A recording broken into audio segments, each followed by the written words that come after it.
please welcome the President and CEO of Forefront, Eric Weinheimer.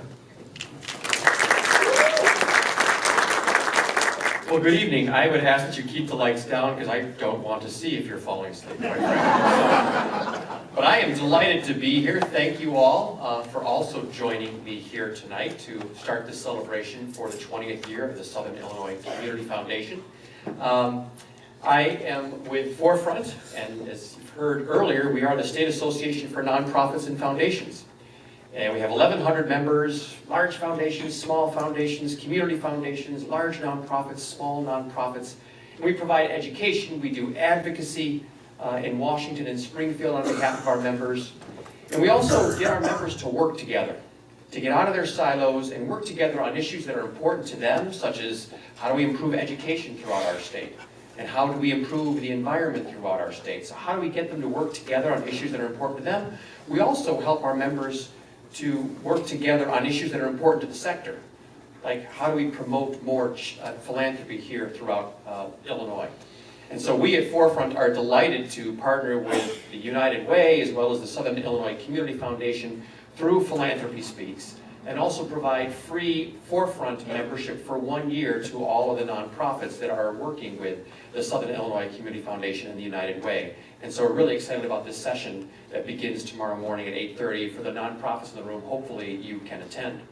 So I'm going to talk really fast for the next 10 minutes or so, so forgive me, but if you want a copy of this slide deck, I'm sure that Byram and his team will be happy to share it with you.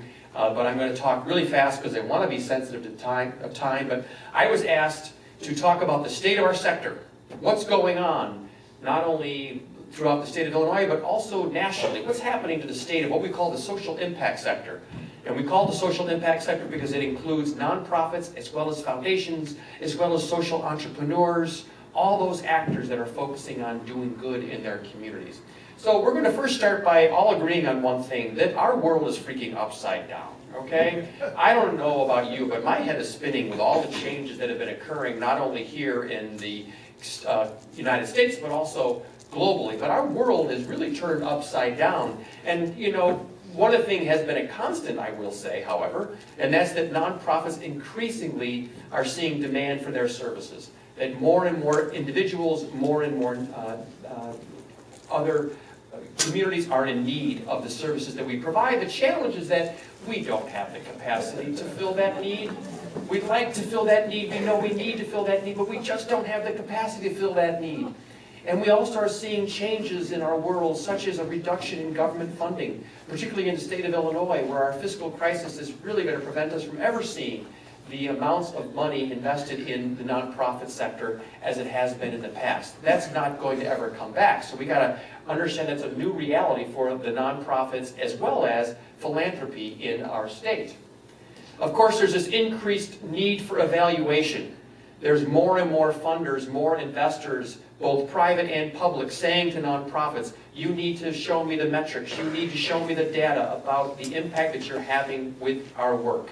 It is a new requirement, an increasing requirement for nonprofits. And then we're seeing this change in traditional fundraising, that more and more nonprofits are saying, do we want to have the rubber chicken dinner, the formal dinner, or do we want to just do a social media campaign, hopefully something is going to go viral, putting cold water over our heads and raise millions of dollars? Do we want to take that risk? Can we do that? And we're seeing this changing face of philanthropy, all these new faces coming in, these new actors who are looking at how they are going to make a difference in the world, how they're going to leverage their philanthropy in a different way. They want to give money in their lifetime. They want to be more engaged. They want to give half of their wealth or more away during their lifetime, and they want to get others engaged in that process as well. Not only that, but they're increasingly looking for different ways of giving. Yes, they want to give to charity, but they also want to provide impact investments in which they're giving for social impact, but they're also giving for financial return. And so there's this new way of looking at how people are going to make a difference in their communities, in the world, through their philanthropy. And so as I mentioned, impact investing, you know, obviously there's been a lot of activity on the coasts. I think here in the Midwest, it's not as popular as it is in the coast, but still $600 billion by 2020 here in the United States. of impact investments, and it's growing very, very fast. The challenge with impact investments, again, reminder, it's those types of investments that are looking for social good, but they're also looking for a financial return on that philanthropy, or on their investment, I should say. There are a few traditional nonprofits that are appropriate recipients for that. A lot of nonprofits, particularly in human services, they're charities, and so they are relying on that philanthropy. But as more and more philanthropists are looking at impact investments, it has an implication for the work of nonprofits as well.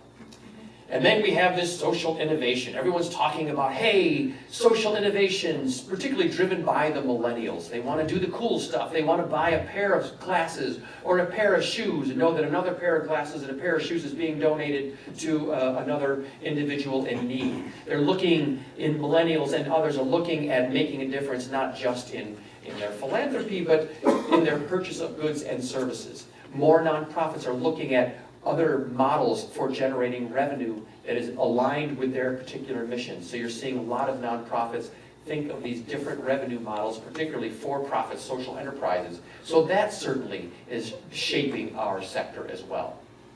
And then, of course, the overlay of all of this is the polarized politics, that the left is getting more left, the right's getting more right, there's no middle ground, very little compromise, and too often our sector gets stuck in the middle. And then most recently, we had our Tax Cuts and Jobs Act of 2017, which some estimates are indicating a reduction in individual giving by anywhere from $12 to $20 billion on an annual basis, according to the experts who study this stuff. It's a little bit too early to see what was the impact of that Jobs Act, but the idea that they are doubling the standardized deduction for people so that they're less inclined to do itemized deductions, which is going to affect the number of charities that they support, is going to have a real effect on our sector. We just don't know the size of it. So there's a lot of stuff going on, and we're taking on all these huge challenges. Quite frankly, the challenges that the private sector can't or won't do, it's left to those of us in the social impact sector, and we have to deal with all this change.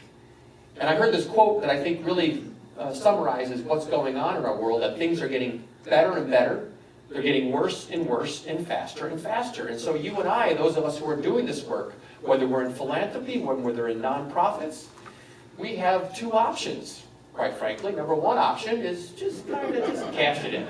Say, you know what, this is just too crazy. This is just too much. I give up. But the fact that you're here tonight, the fact that you showed up tonight and you're here to support the Southern Illinois Community Foundation would indicate that you don't want to do that. No, rather you are focused on mission. Whether it be about arts, whether it be about education, whether it be about the environment, whether it be about this place of the Southern Illinois community, you're focusing on mission. And you don't want to give up. You want to move forward. You want to persevere. You want to make a difference in your community. The reality is it's not going to be an easy path. For those of us who are choosing to say, yes, I'm committed to mission, I'm committed to my cause, it's not going to be an easy path. I love this slide. You know, you got the woman on the right, she's just like, we're going down, oh my God. You got the woman on the left side, you know, I can't even watch, this is just so scary. You got the man on the left in the back, he's like a sadist. I mean, you can tell he's enjoying this. But look at the kid in the back. His eyes are wide open. His hands are clutching the bar. He's ready for whatever comes. And that's who we want to be during this big ride, this tumultuous ride. And understand that there are opportunities. That all this change that's occurring creates opportunities for us.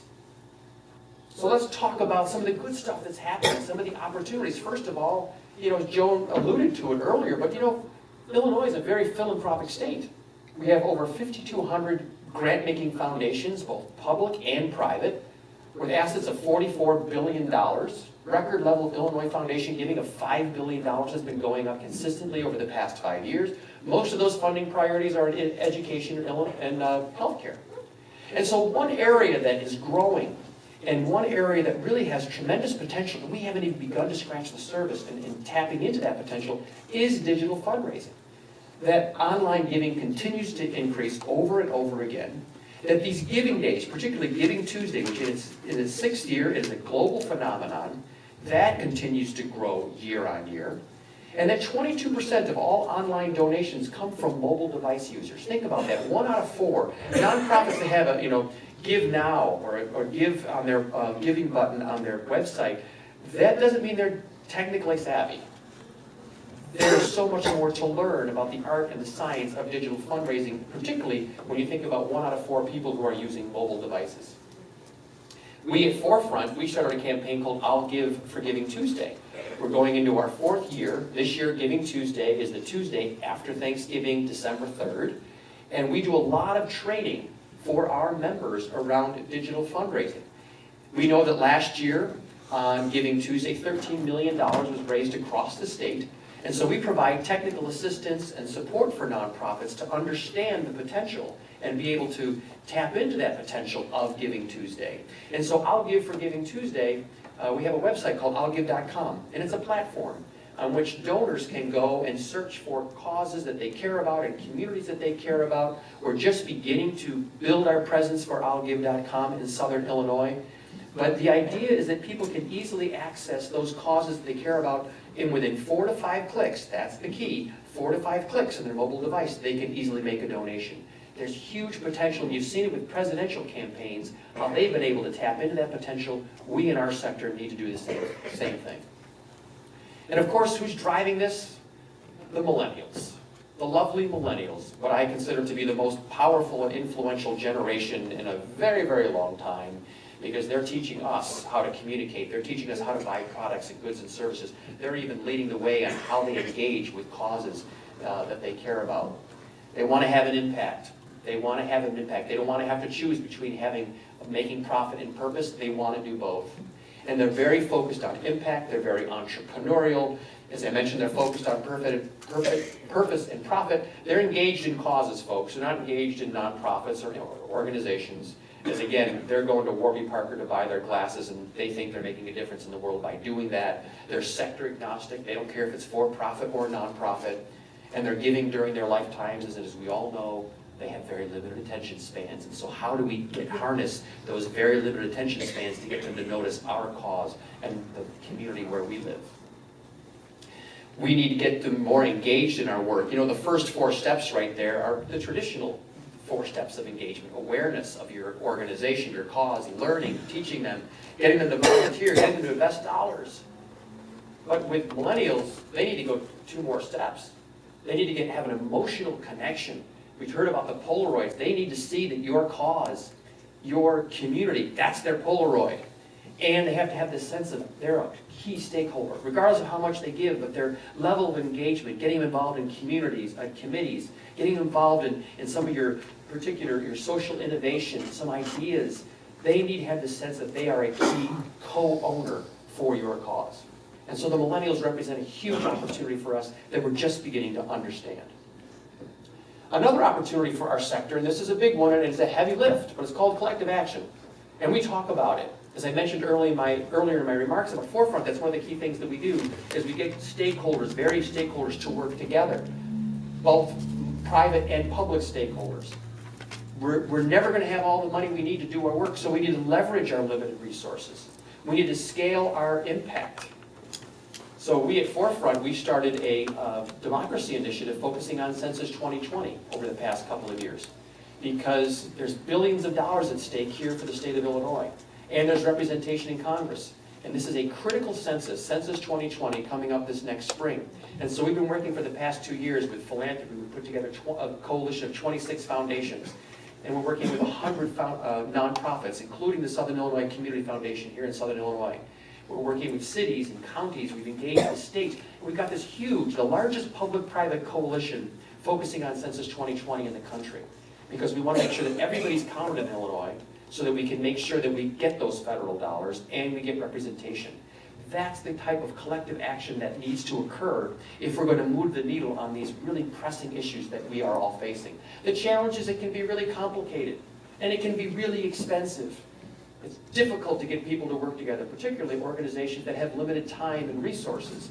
And so that's why you need a community-based organization that's going to be that place of learning, a place of convening, a place where you can invest your dollars, where you can invest your time, where you can find out who's doing what, where in my community, so that we truly can work collectively. We can harness our resources and we can move the needle.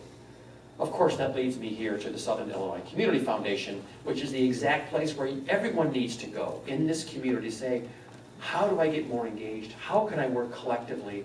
How can we continue to build a vibrant community down here together? It's going to require Southern Illinois Community Foundation leading the way and being that resource for you. And Forefront, again, we are delighted to partner with the folks, Byron and his folks at the Southern Illinois Community Foundation. You're going to be hearing a lot more from us as we partner regarding Philanthropy Speaks. We're delighted and excited to offer this membership to nonprofits down here and engage you in our important work. Thank you very much.